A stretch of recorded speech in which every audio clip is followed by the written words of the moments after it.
we're hoping that people come to a better understanding of it, or they decide to make changes to the budget. Remember, I introduced a budget in February. This is the normal process, right? It's a balanced budget.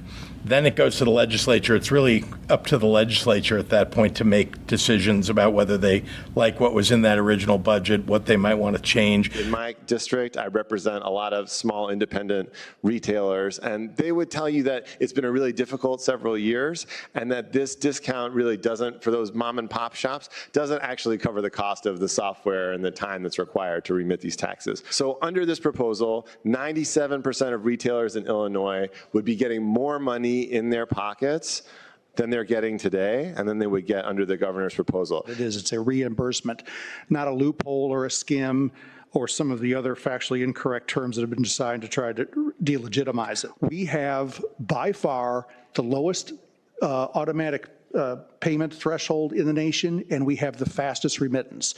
We are remitting weekly if you are over a $20,000 monthly sales tax threshold, weekly. And then you are reconciling the following month for those following weeks. So it is an ongoing, continual process where in 1 month you're filing weekly based on estimated, then you're going to have to reconcile that in the next month at the same time you're doing the weekly, and then you're also under audit. Jurisdictions, Illinois has the most taxable jurisdictions in the nation and the most overlapping jurisdictions in the nation, all at different tax rates, all at which the Illinois retailer is the one that has to police.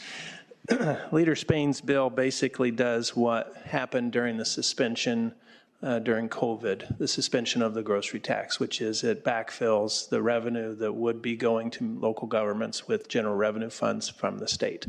So as you know, the governor has proposed to eliminate the statewide sales tax on groceries with no backfill of funding. This bill fills that void with general revenue funds from the state. And, I think the issue is whether or not the state wants to do that. But there is, in fact, a priority list that we have established that we hope to have those conversations with. Look, this whole process eventually evolves into a conversation between, we do the legwork on the negotiating side. This eventually evolves into a meeting between the governor and the 4 legislative leaders. That's where the rubber meets the road with regards to a final budget package that's presented to the legislature.